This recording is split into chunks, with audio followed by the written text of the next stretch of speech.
Pancasila. Belajar bergerak berbagi untuk negeri, kita menjalin kolaborasi. Belajar bergerak berbagi untuk negeri, demi bakti pada Ibu Pertiwi.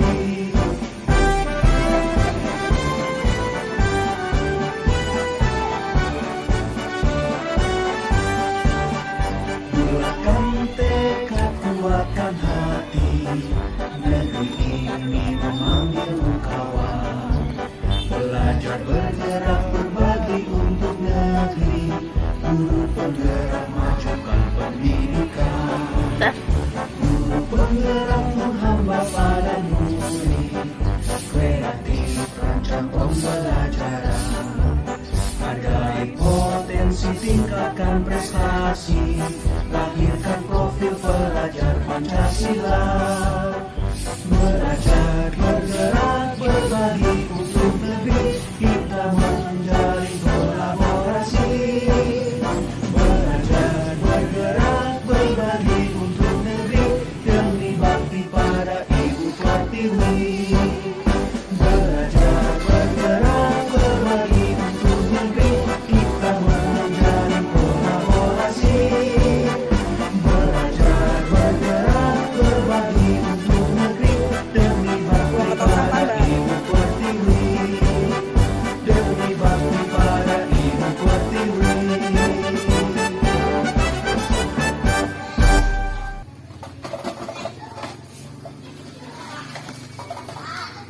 Ya, yang sebelah sana, Mbak.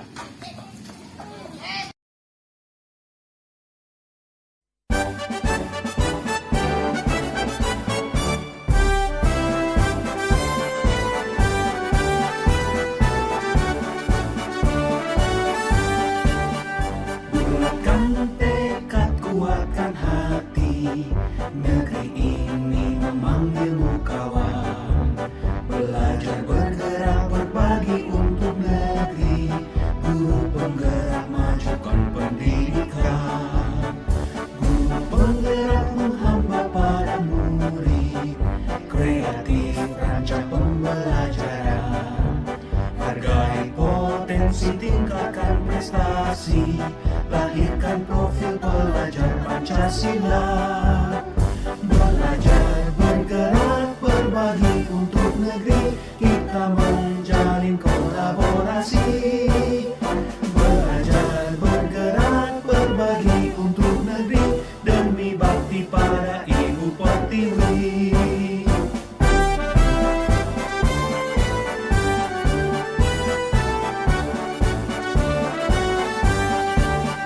Bulatkan tekad, kuatkan hati, negeri ini memanggilmu kawan.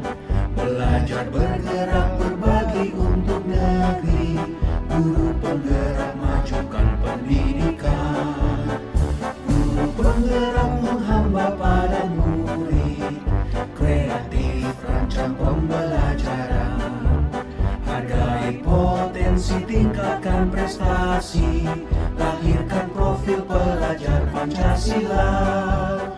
Belajar bergerak berbagi untuk negeri, kita menjalin kolaborasi.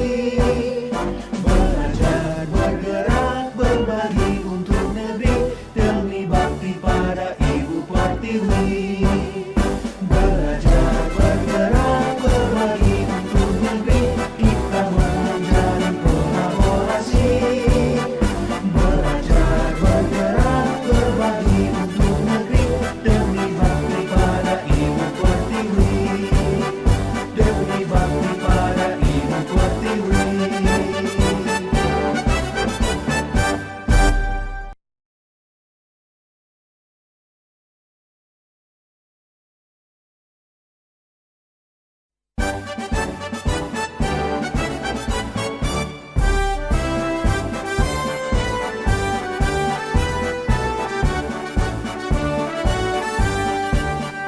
Bulatkan tekad, kuatkan hati, negeri ini memanggilmu kawan. Belajar bergerak berbagi untuk negeri, guru penggerak majukan pendidikan.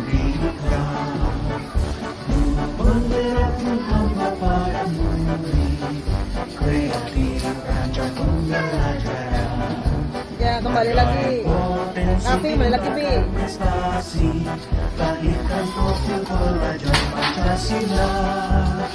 Belajar, bergerak, berbagi untuk negeri, kita menjalin kolaborasi. Belajar, bergerak, berbagi untuk negeri, demi bakti para ibu pertiwi.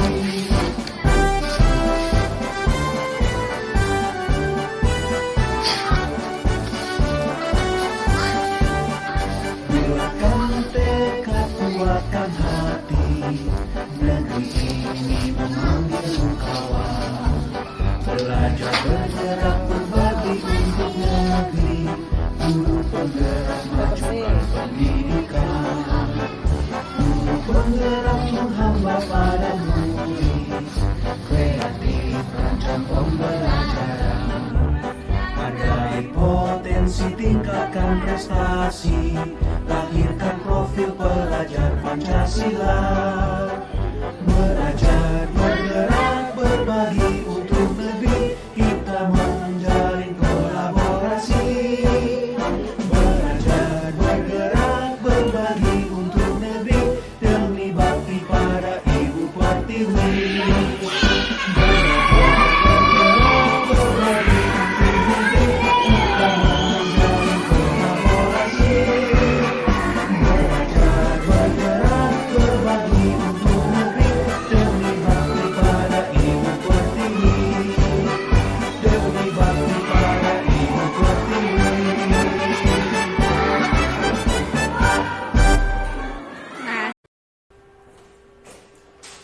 Untuk budaya positif yang bisa kita terapkan di sekolah kita di SD Negeri 1 Mangli, yaitu yang pertama, kita sebagai guru bisa berangkat lebih pagi sehingga kita dapat menyambut anak dengan 5S: salam, senyum, sapa, sopan, dan santun. Saya tampilkan videonya.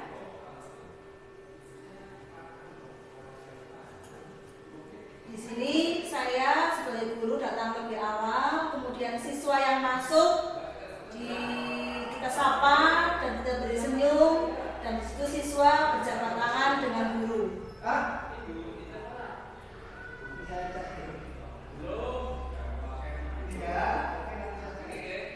Kita bisa menunggu kedatangan anak, jadi anak merasa kita perhatikan.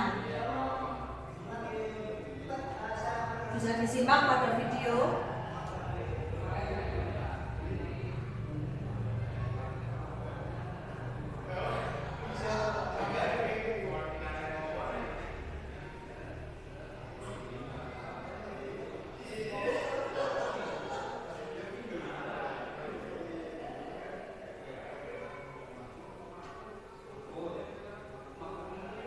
Ada wali murid yang datang, juga kita beri salam juga.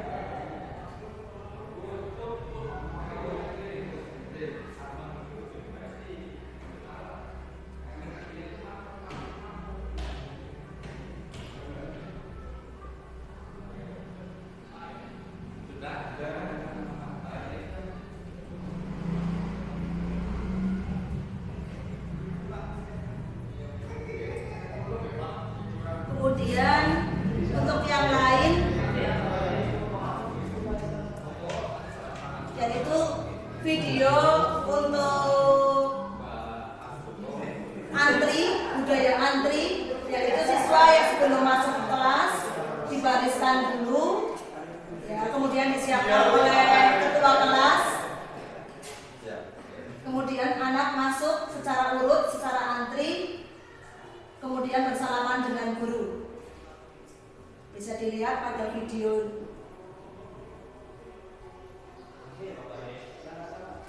Setelah barisan yang pertama selesai, kemudian disambung dengan barisan yang kedua, juga sama dengan antri, menerapkan budaya antri pada anak.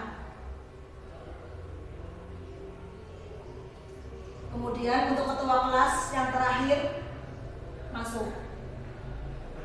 Kemudian penerapan yang lain, kita bisa terapkan untuk kebersihan sekolah, baik di kelas maupun di lingkungan sekolah. Di situ kebersihan bukan hanya tanggung jawab dari pesuruh atau tukang kebun. Di sini di SD 1 Mangli yaitu Om Jikin. Bukan, jadi kebersihan sekolah bukan hanya tanggung jawab dari seorang pesuruh saja, tetapi juga tanggung jawab kita semua, baik guru maupun dari siswa. Ini siswa nanti kita bisa siswa membantu untuk melakukan kebersihan di lingkungan sekolah dengan mengambil sampah atau dengan cara menyapu. Kemudian kalau sudah dibuang ke tong sampah.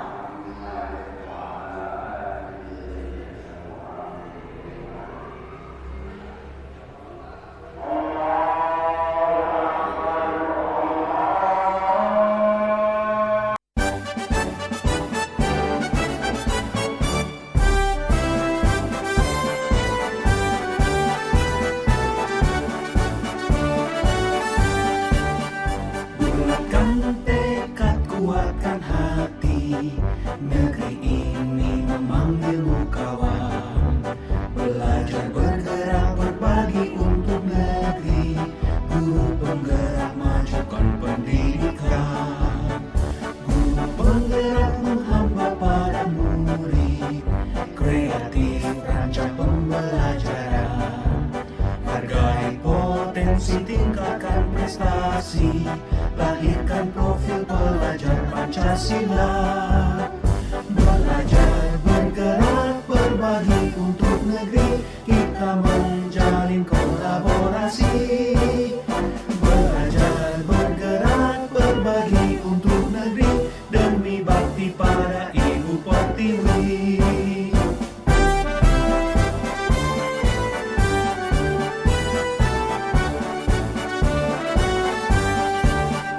Bulatkan tekad, kuatkan hati, negeri ini memanggilmu kawan. Belajar bergerak berbagi untuk negeri, guru penggerak majukan pendidikan. Guru penggerak menghamba pada murid, kreatif rancang pembelajaran. Hargai potensi, tingkatkan prestasi, lahirkan profil pelajar Pancasila.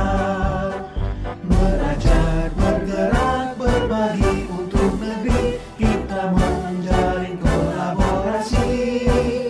Belajar bergerak berbagi untuk negeri, demi bakti pada Ibu Pertiwi. Belajar bergerak berbagi untuk negeri, kita menjalin kolaborasi. Belajar bergerak berbagi untuk negeri, demi bakti pada Ibu Pertiwi. Demi bakti pada Ibu Pertiwi.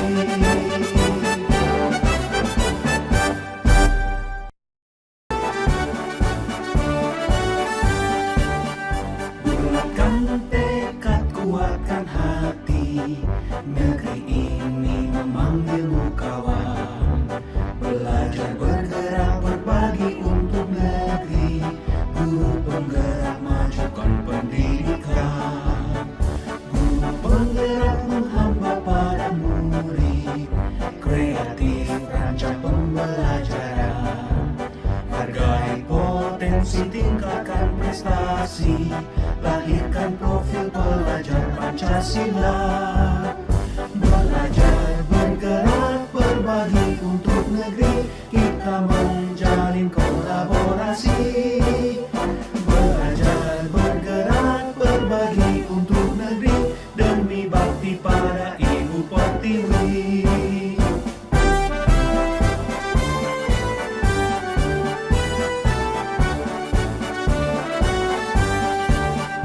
Bulatkan tekad, kuatkan hati, negeri ini memanggilmu kawan. Belajar bergerak berbagi untuk negeri, guru penggerak majukan pendidikan. Guru Assalamualaikum warahmatullahi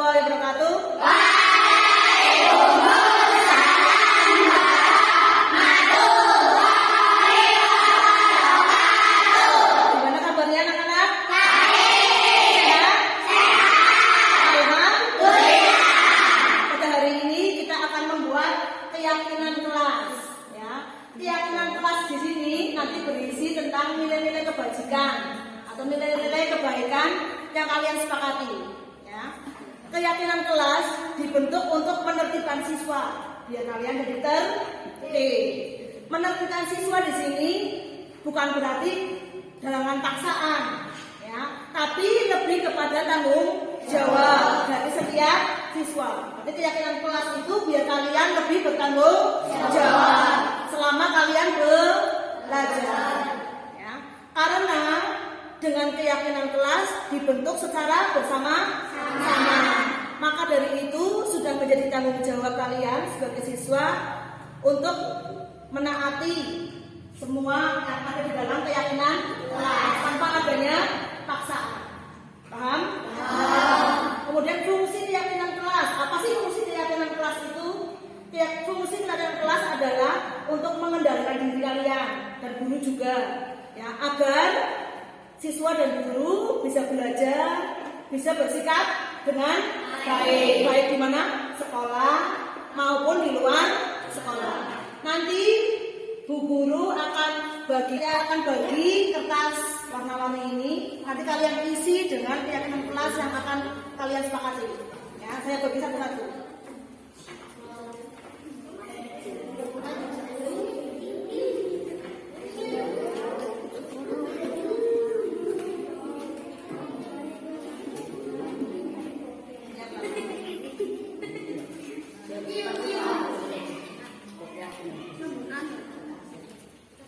Baunya enak ya? Ya.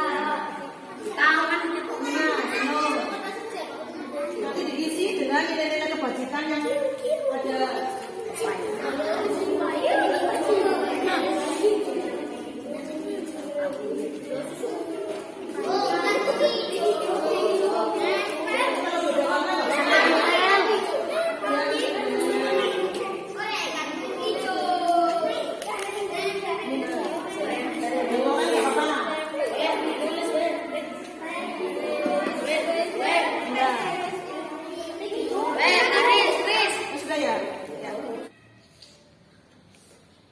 Ya, tulis dulu nilai-nilai kebajikan yang nanti akan kalian sepakati di kertas warna yang sudah saya bagi.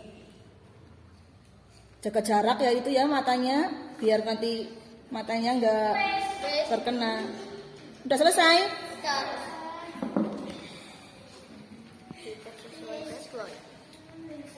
Nanti sambil nunggu temannya. Udah selesai Anung? Ya. Sampun. Jangan wis. Nah, kalau sudah kalian tempelkan ke papan tulis. Ya, gantian dulu. Ya, dari Abisa dulu. Ya, aduh, lewatnya sini Mas, Fatar. Yuk lewat sini Tar. Hadapnya yang betul ya. Ya. Kemudian, yuk Salman. Terus Faiz yang berdekatan, yeah. Terus apa? Messi belum, ya. Abraham. Kemudian Raffi, Neon, Hanung, Yosaki, Satria, yo. Terus Anam, Nizar, dah, Selamat, Arfan, ya, Dafa, Hafid, ya. Kalau sudah duduk ya.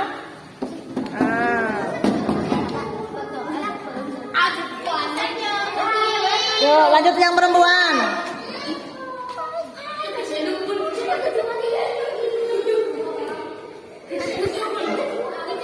Ya. Yang perempuan warnanya beda ya, nggak apa-apa.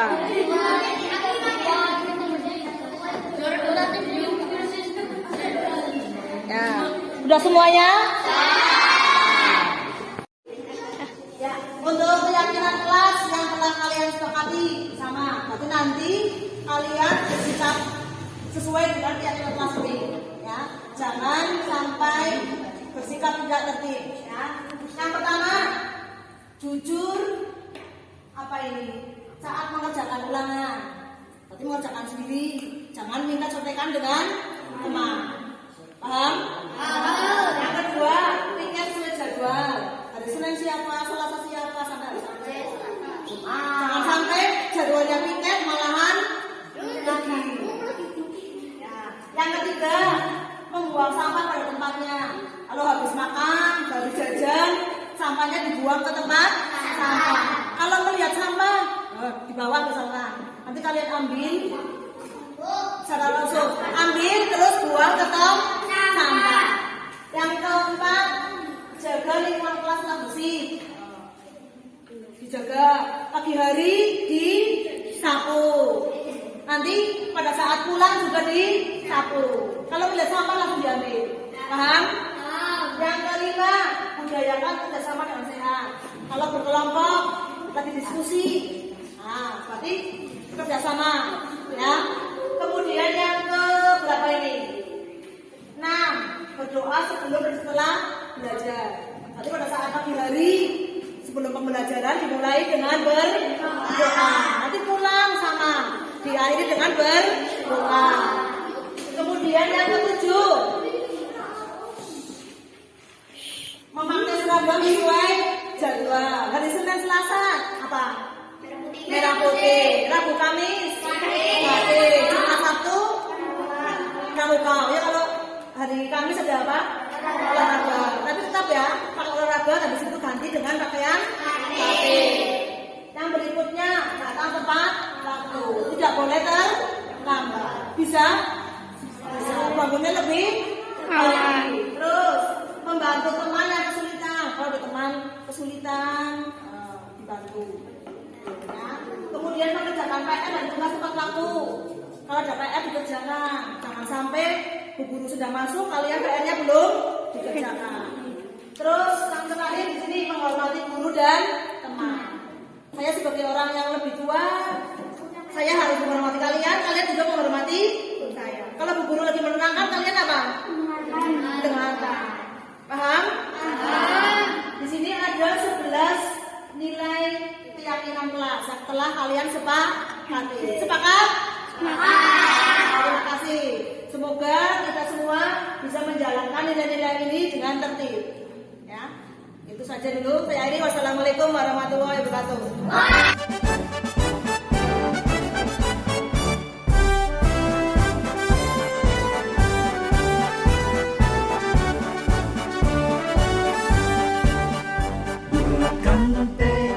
Kuatkan hati, negeri ini memanggilmu kawan. Belajar bergerak berbagi untuk negeri, guru penggerak majukan pendidikan. Guru penggerak menghamba pada murid, kreatif rancang pembelajaran. Hargai potensi, tingkatkan prestasi, lahirkan profil pelajar Pancasila. Belajar bergerak berbagi untuk negeri, kita menjalin kolaborasi. Belajar bergerak berbagi untuk negeri, demi bakti pada Ibu Pertiwi.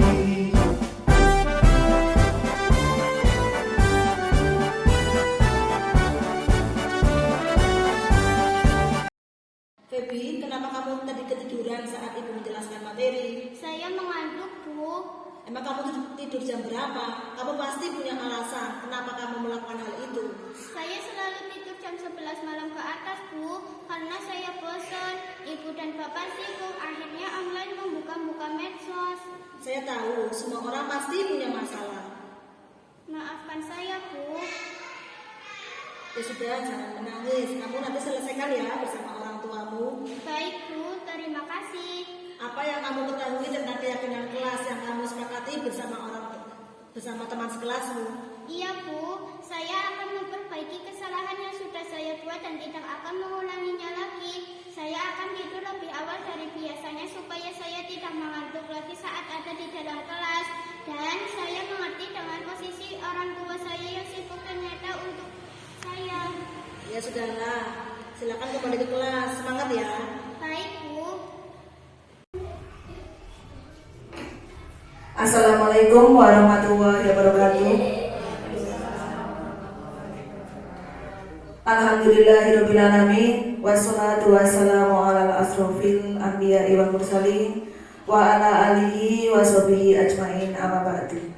Yang kami hormati Bapak Kepala Sekolah, yang kami hormati pula Bapak Ibu Guru, maaf di sini hanya ibu-ibu ya, ibu-ibu guru dan staf SDN Negeri 1 Mangli.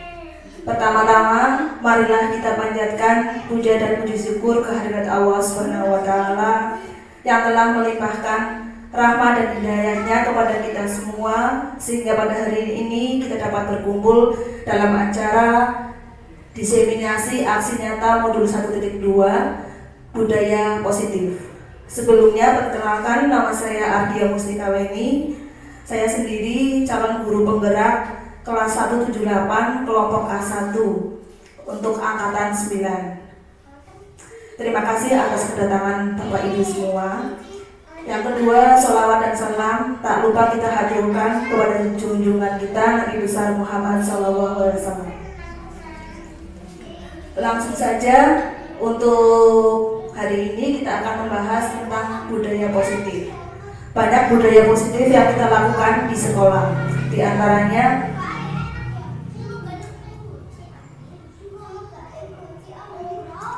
bisa kita lihat di sini ada foto anak kelas 5 kemarin saya ambil pada saat mereka masih di majelis karena ruangan di SD masih dalam keadaan rehat. Di situ siswa secara teratur, secara disiplin, secara antri berbaris menuju sebelum masuk ke kelas.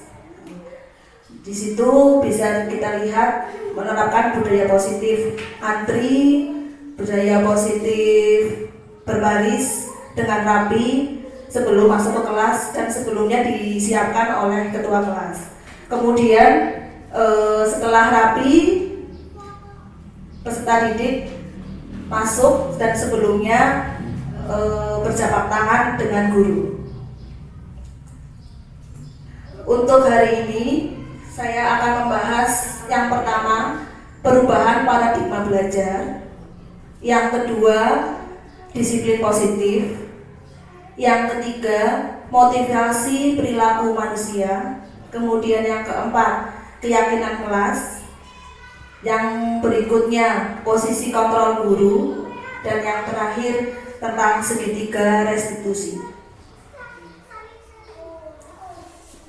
Untuk yang pertama, kita akan membahas tentang perubahan paradigma belajar, yaitu tentang teori kontrol. Untuk yang pertama, semua perilaku memiliki tujuan. Contoh misalkan kita berangkat lebih pagi karena dengan tujuan biar kita tidak terlambat dalam melaksanakan tugas. Contoh berikutnya misalkan kita berolahraga, tujuannya apa Pak Ibu-ibu? Kalau berolahraga tujuannya apa? Iya, biar sehat. Kemudian misalkan kita menerapkan pembelajaran yang menyenangkan agar anak, misalkan tujuannya agar anak bisa senang dalam proses pembelajaran. Kemudian yang kedua, hanya Anda yang dapat mengontrol diri Anda. Kita tidak dapat mengontrol orang lain. Jadi yang mengontrol diri kita sendiri, diri kita hanya kita sendiri, sedangkan orang lain tidak dapat mengontrol apa yang kita lakukan.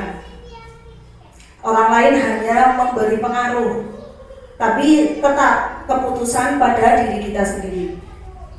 Misalkan kita mau berangkat pagi, ya yang mengontrol hanya diri kita, orang lain hanya mempengaruhi. Kemudian yang ketiga, realitanya atau kenyataannya, setiap manusia berbeda. Maka kita tidak bisa memaksa karena menimbulkan ketidaknyamanan.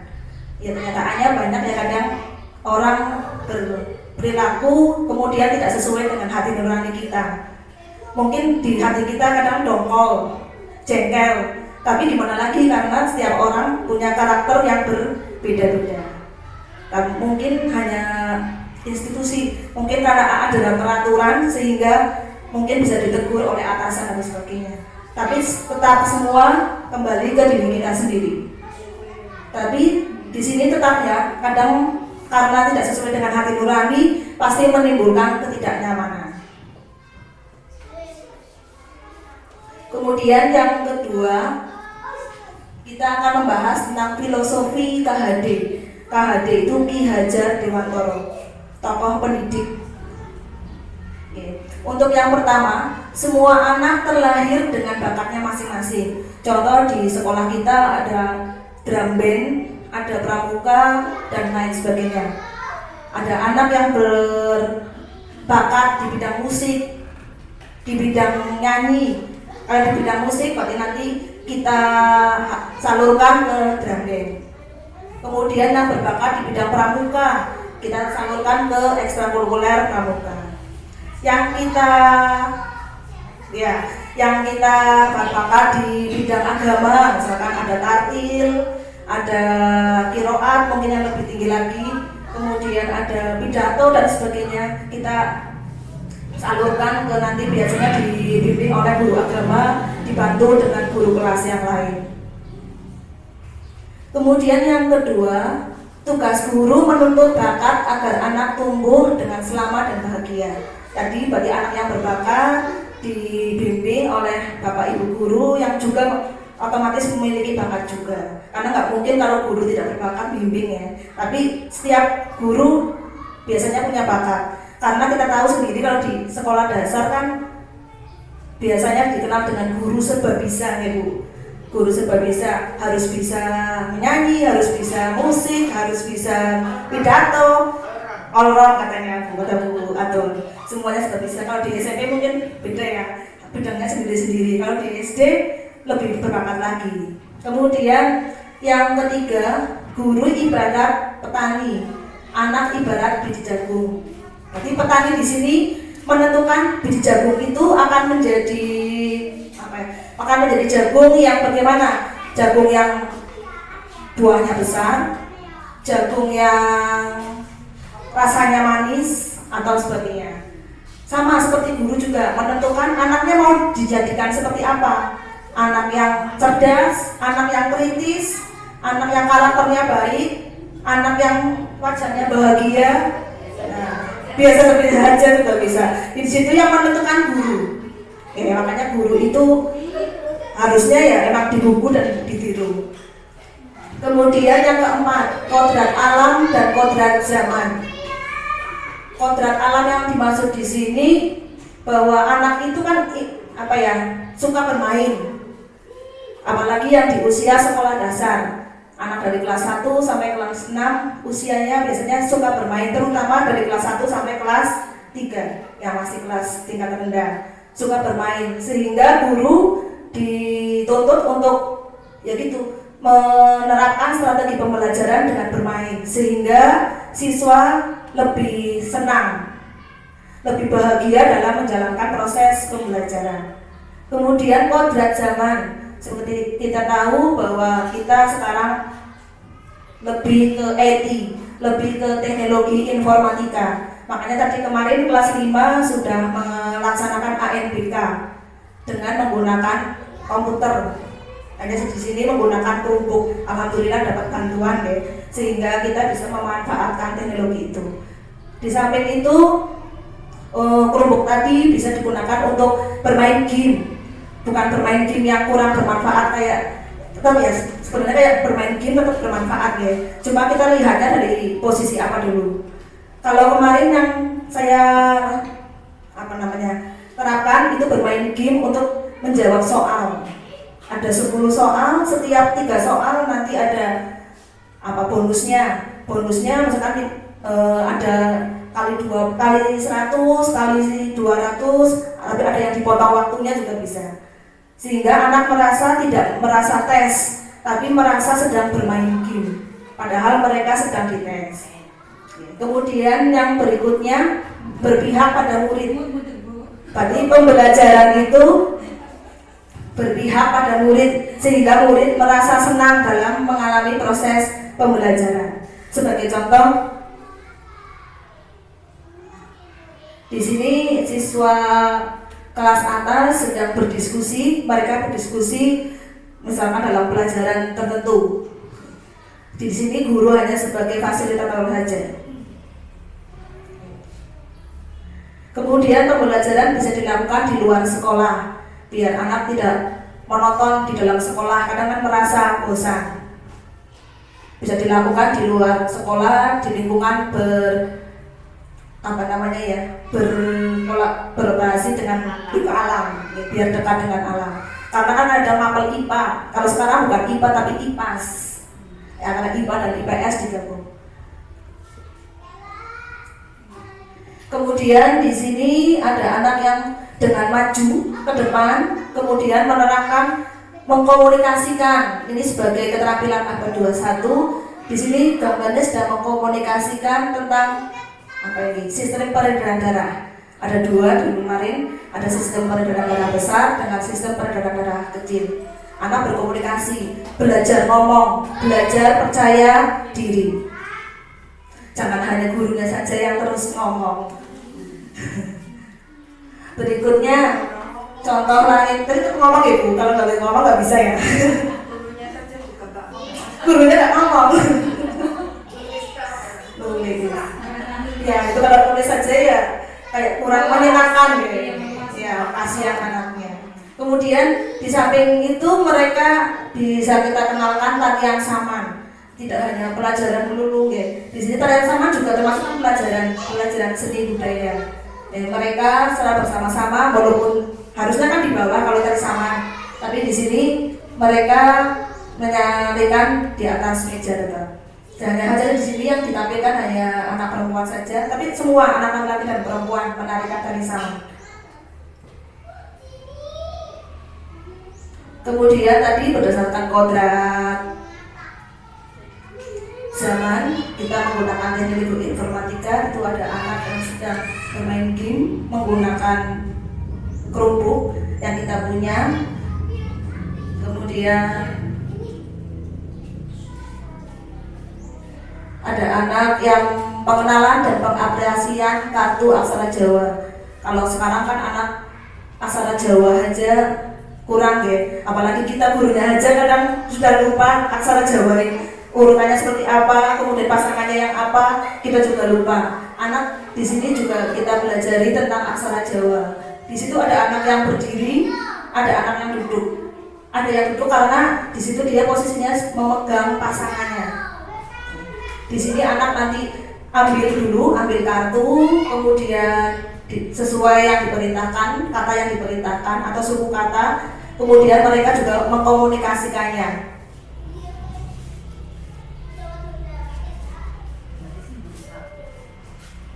Kemudian budaya yang berikutnya, yang ke berapa tadi ya? Budaya positif di sekolah. Apa sih pengertian budaya positif itu? Budaya positif adalah keyakinan-keyakinan dan kebiasaan-kebiasaan di sekolah yang berpihak pada murid, sehingga murid dapat berkembang menjadi pribadi yang kritis, penuh hormat dan tanggung jawab. Berarti budaya positif itu kebiasaan anak-anak, kebiasaan guru juga, atau kebiasaan seluruh warga sekolah, sehingga nanti tujuannya pada akhirnya yang diinginkan itu muridnya mempunyai pribadi yang kritis, kemudian hormat dengan sesama teman, dengan apalagi dengan guru atau dengan warga yang lain. Dan juga di sini akan bisa bertanggung jawab atas apa yang mereka dapatkan. Anak yang bertanggung jawab misalkan mengumpulkan tugas atau PR dengan tepat waktu. Karena sekarang juga banyak anak yang kalau ditanya PR-nya mana belum mengerjakan ya gitu. Mungkin nanti dibantu dengan wali murid juga bisa. Kemudian tentang disiplin positif. Apa sih disiplin positif itu? Disiplin positif, disiplin sendiri berasal dari kata atau bahasa Latin yaitu disiplina, yang artinya belajar. Yang kedua, kecenderungan umum menghubungkan antara kata disiplin dengan ketidaknyamanan. Biasanya kalau disiplin itu cenderungnya kayak paksaan ya. Kita dipaksa untuk disiplin, dipaksa untuk tepat waktu, dipaksa untuk menaati peraturan. Kemudian yang ketiga, disiplin sesungguhnya membuat orang menggali potensinya menuju sebuah tujuan mulia, mengenali apa yang dihargai, yaitu nilai-nilai kebajikan. Berarti dengan disiplin kita akan menerapkan nilai-nilai kebajikan atau nilai-nilai yang baik.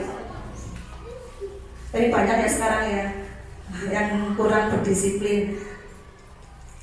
Tapi memang itu harusnya memang dari hati sendiri. Kemudian nilai kebajikan yang diyakini seseorang akan membangun motivasi untuk mencapai tujuan yang diinginkan. Kemudian di sini ada teori menurut Glasser mengatakan bahwa setiap perilaku manusia mempunyai tujuan atau motivasi atau teori kontrol yang saya sampaikan tadi pada saat awal. Setiap perilaku pasti punya tujuan. Kemudian berikutnya motivasi perilaku manusia. Di sini yang pertama ada motivasi internal tujuan disiplin positif, yaitu untuk menghargai diri sendiri, menjadi insan yang sesuai harapan kita. Contohnya di sini saya akan menjadi orang seperti apa bila saya melakukannya. Misalkan saya akan jadi orang yang disiplin apabila saya melakukan misalkan berangkat pagi sesuai dengan waktu dan sebagainya. Mungkin untuk contoh-contohnya lebih banyak lagi. Kemudian yang kedua, motivasi eksternal. Biasanya untuk menghindari ketidaknyamanan atau hukuman. Biasanya kalau melanggar aturan kan kita mendapatkan hukuman. Dengan hukuman itu biasanya menimbulkan ketidaknyamanan. Contohnya di sini, apa yang akan terjadi jika saya melakukannya?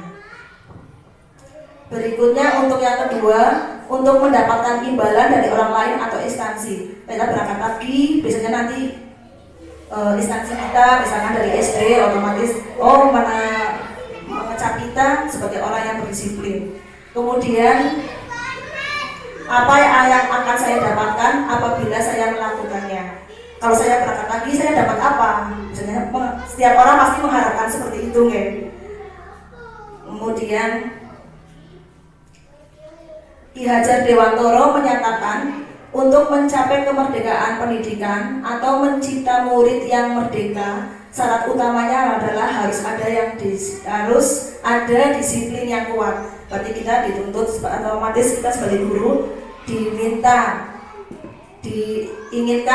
dari pemerintah itu guru itu memiliki disiplin yang baik, disiplin yang kuat. Karena guru itu menjadi guru, digugu dan ditiru. Kemudian disiplin positif dimulai dari diri sendiri yang memiliki motivasi internal, maka memerlukan pihak lain untuk mendisiplinkan kita. Pihak yang mendisiplinkan kita dari instansi, dari pemerintah, misalkan kayak kita dari Dinas Pendidikan, dari Kementerian Pendidikan dan Kebudayaan. Ada siswa. Contoh yang pertama nanti menentukan mana yang hukuman, mana yang penghargaan. Biasanya ini kalau ibu-ibu ya, kalau di rumah anaknya mainan terus tidak diberesin, biasanya kan mengucapkan seperti ini, kalau kamu nggak beresin mainanmu nggak dapat jatah uang jajan buat kamu. Pernah ya ibu seperti itu? Ya, saya sering seperti itu. Oke, biasa seperti itu. Kemudian contoh yang lain, awas ya, kalau kamu pukul temanmu lagi, biar tahu kamu rasanya sakit juga. Kalau seperti itu termasuk penghargaan atau hukuman ya? Hukuman, yes. Mengapa sih termasuk hukuman? Yang pertama karena menyakitkan hati jelas nih, menyakitkan hati anak sendiri. Kemudian yang kedua, menimbulkan rasa sakit dalam jangka waktu yang lama. Berarti anak yang biasanya mendapatkan ucapan seperti itu dari ibu atau mungkin dari gurunya, biasanya akan membekas dalam pikiran mereka. Makanya kita kadang guru memang hati-hati banget kalau berkata-kata dengan anak. Kemudian yang ketiga, menimbulkan rasa benci. Biasanya guru itu galak, guru itu jahat. Ya padahal kadang kita kan melakukannya karena mendidik gitu.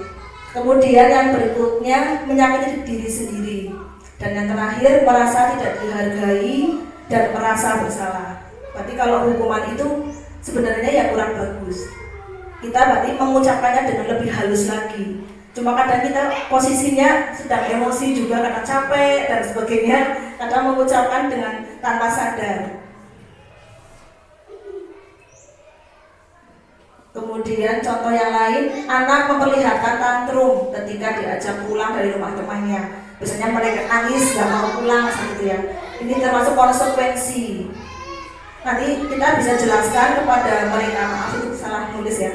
Jelaskan kepada anak bahwa Anda tidak akan mengajak ke rumah teman lain kali jika ia terus merengek saat waktunya pulang. Berarti di sini diberi pengertian saja. Kalau kita mengajak anak, kalau anaknya nangis, lain kali nggak usah diajak saja. Kemudian di sini termasuk contoh penghargaan karena menimbulkan ketergantungan, kemudian merusak hubungan dan mematikan kreativitas. Berikutnya tentang keyakinan kelas. Kalau dulu kita kenal dengan peraturan kelas, tapi di sini sekarang ternyata menggunakan yang betul itu keyakinan kelas. Mengapa sih tidak peraturan kelas saja? Mengapa harus keyakinan kelas?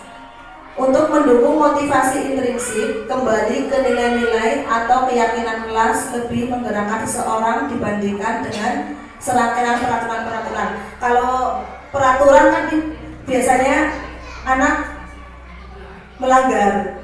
Kalau keyakinan kelas itu dibuat secara bersama-sama. Berarti disepakati oleh anak secara bersama-sama, sehingga di situ anak lebih tanggung jawab atas apa yang mereka sepakati. Kalau dulu peraturan kelas ya, sekarang mana yang lebih bagus itu yang keyakinan kelas. Kemudian keyakinan kelas itu apa sih? Keyakinan kelas adalah nilai-nilai kebajikan atau nilai-nilai kebaikan atau prinsip universal yang disepakati bersama. Menurut Gosen, di sini dari bukunya tahun 1998, suatu keyakinan akan lebih memotivasi seseorang dari dalam atau intrinsik. Seseorang akan lebih bersemangat untuk menjalankan keyakinan dari sekedar mengikuti serangkaian peraturan. Berarti kalau peraturan itu ya tadi biasanya dilanggar.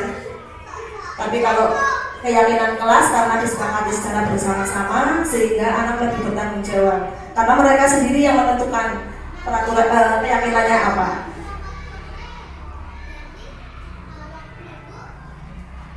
Kemudian keyakinan kelas itu tidak hanya peraturan yang ada di kelas, harus ditaati oleh murid dan memberi konsekuensi bagi yang melanggarnya. Dalam membuat kesepakatan kelas dibutuhkan keterlibatan guru, antara guru, murid, dan untuk saling menyepakati gimana kondisi kelas yang diinginkan. Berarti nanti guru membimbing murid menentukan nilai-nilai kebajikan apa yang murid inginkan. Nanti biasanya anak menuliskan nilai kebajikan apa yang diinginkan dalam proses pembelajaran baik di dalam kelas maupun di luar kelas. Biasanya nanti menggunakan kertas warna-warni biar mereka tertarik. Pembentukan nilai keyakinan kelas yang pertama lebih bersifat abstrak dari peraturan. Yang kedua, keyakinan kelas berupa pernyataan universal yang dibuat dalam bentuk positif. Berarti pernyataan-pernyataan positif atau kebajikan atau kebaikan. Berikutnya, keyakinan tidak terlalu banyak sehingga mudah diingat dan dipahami. Berarti nanti nilai-nilai kebajikannya yang disepakati jangan terlalu banyak, biar anak itu lebih paham atau lebih yakin, lebih ingat, mudah dipahami. Berikutnya, semua warga kelas sebaiknya ikut berkontribusi dalam membuat keyakinan kelas lewat surat pendapat. Ya, tadi berarti menuliskan nilai-nilai kebajikan di kertas. Nanti setiap siswa bisa menuliskan pendapatnya. Berikutnya, meninjau kembali keyakinan kelas dari waktu ke waktu. Berarti keyakinan kelas itu bisa dirubah berdasarkan kondisi yang ada di kelas. Misalkan ada masalah yang baru, jadi nanti bisa dirubah keyakinan kelasnya.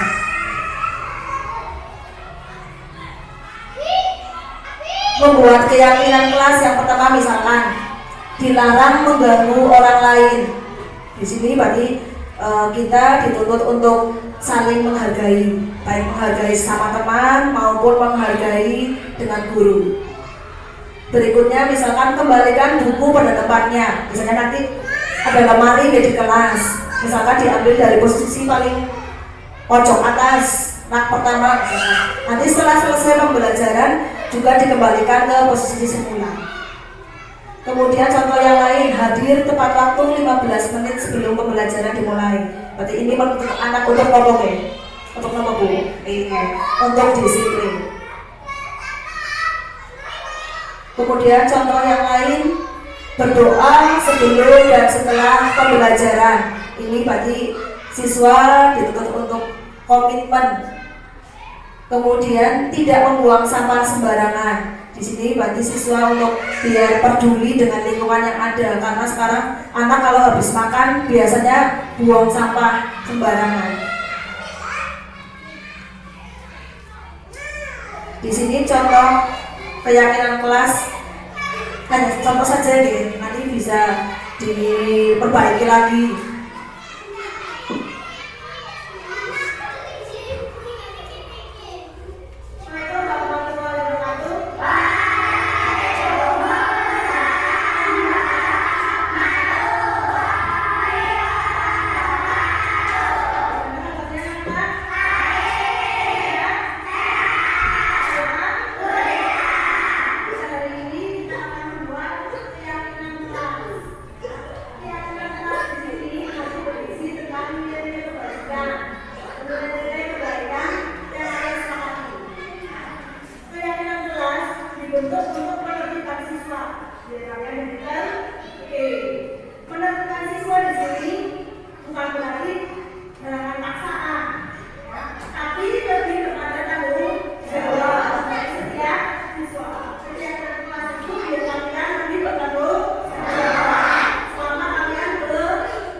Di situ dibagi kertas warna-warni biar mereka menarik.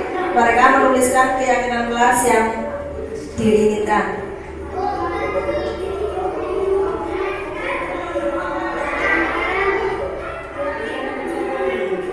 Di situ di majelis ya, karena kemarin ruangannya masih direhab.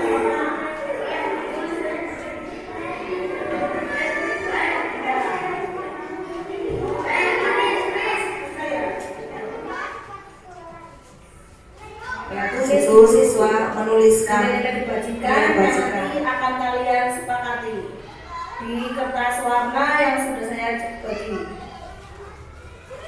Jaga jarak ya itu ya matanya.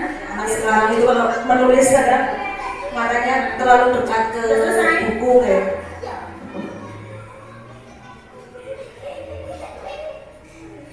Nanti kita menunggu temannya.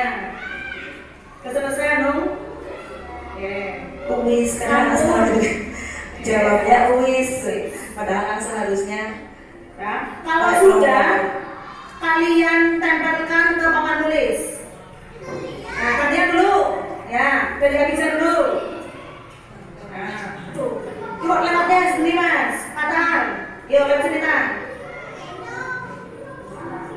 Hadapnya yang betul ya.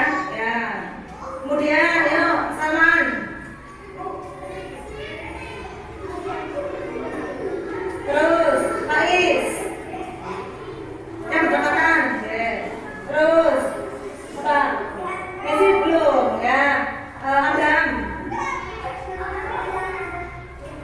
Kemudian Raffi, Leon, Bandung, Yosaki, Satria, terus Anam, Nizar,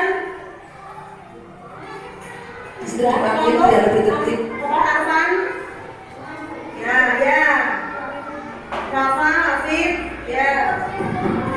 Kalau sudah duduk ya.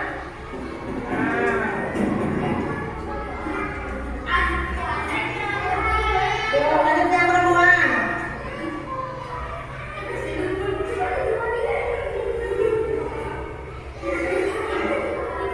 Ya. Di situ banyak kertas sama siswa kelas 5 ada daftar 23 nanti yang kertasnya yang pernyataannya sama diambil salah satu. Jangan sampai bersikap tidak tertib. Yang pertama, jujur apa ini? Saat mengerjakan ulangan, mengerjakan sendiri, jangan minta sampaikan dengan teman. Paham? Yang kedua, kita sudah jaga. Maaf posisi kameranya goyang-goyang dibantu oleh siswa jadi ada goyang. Yang ketiga, membuang sampah pada tempatnya. Kalau habis makan, kalau jajan, sampahnya dibuang ke tempat sampah. Kalau melihat sampah, dibawa ke sana. Nanti kalian ambil, secara langsung ambil terus buang ke tong sampah. Yang keempat, jaga lingkungan kelas bersih. Dijaga pagi hari disapu. Nanti pada saat pulang juga disapu. Kalau tidak sama langsung diambil. Paham? Yang kelima, budayakan kerjasama dan sehat. Kalau berkelompok bisa diskusi. Nah, berarti kerjasama. Ya. Kemudian yang ke-8. Nah, berdoa sebelum dan setelah belajar. Jadi pada saat pagi hari sebelum pembelajaran dimulai dengan berdoa. Nanti pulang sama diakhiri dengan berdoa. Kemudian yang ke-7, memakai seragam sesuai jadwal. Hari Senin Selasa apa? Merah putih. Rabu Kamis putih. Jumat Sabtu Rabu Kamis. Hari Kamis ada apa? Olahraga. Tapi tetap ya, kalau olahraga harus dikasih dengan pakaian putih. Yang berikutnya datang tepat waktu. Tidak boleh terlambat. Bisa? Rambutnya lebih rapi. Terus membantu teman yang kesulitan. Boleh dengan kesulitan. Kemudian kalau tidak sampaikan dan kita tetap kaku. Kalau ada PR kerjakan. Jangan sampai guru sudah masuk, kalian PR-nya belum dikerjakan. Terus yang terakhir ini menghormati guru dan saya sebagai orang yang lebih tua, saya harus menghormati kalian, kalian juga menghormati. Kalau guru lebih menyenangkan, kalian apa? Menyenangkan. Paham? Di sini ada 11 nilai kalian kelas setelah kalian sepakati. Sepakat? Terima kasih. Semoga kita semua bisa menjalankan nilai-nilai ini dengan tertib. Ya. Itu saja dulu. Jadi wassalamualaikum warahmatullahi wabarakatuh.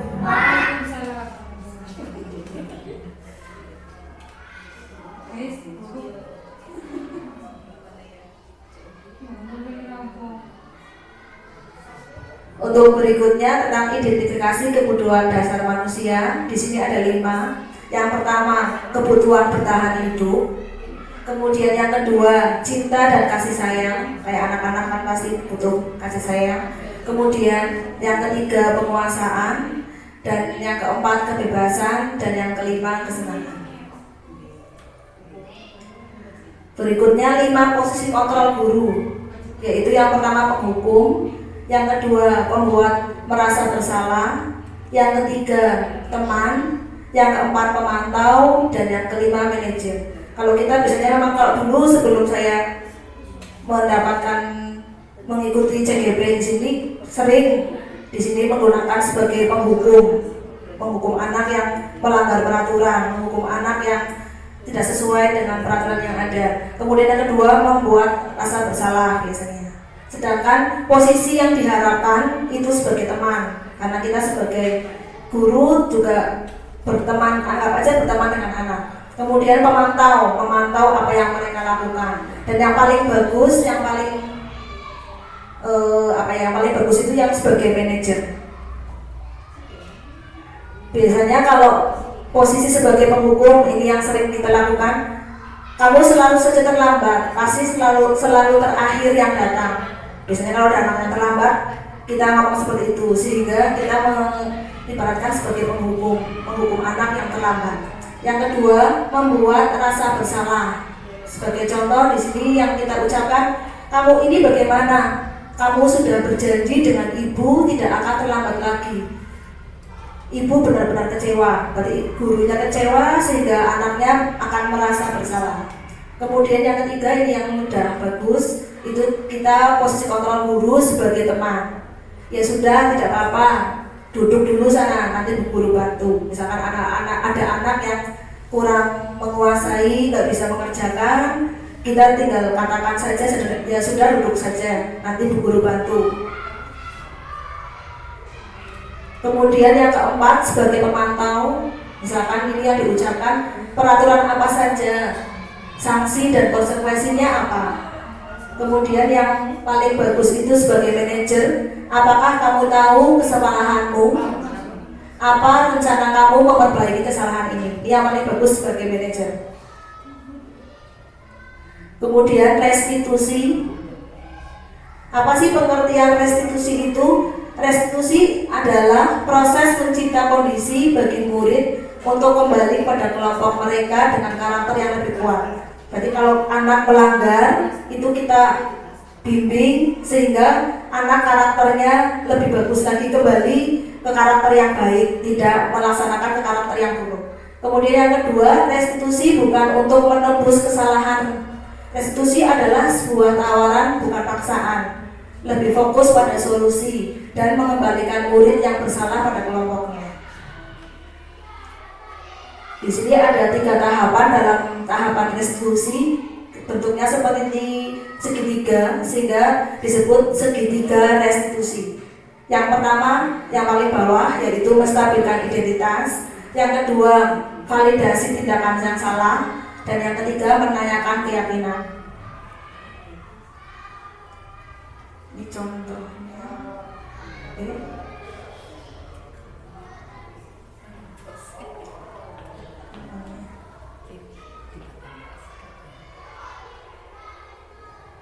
Ya, video.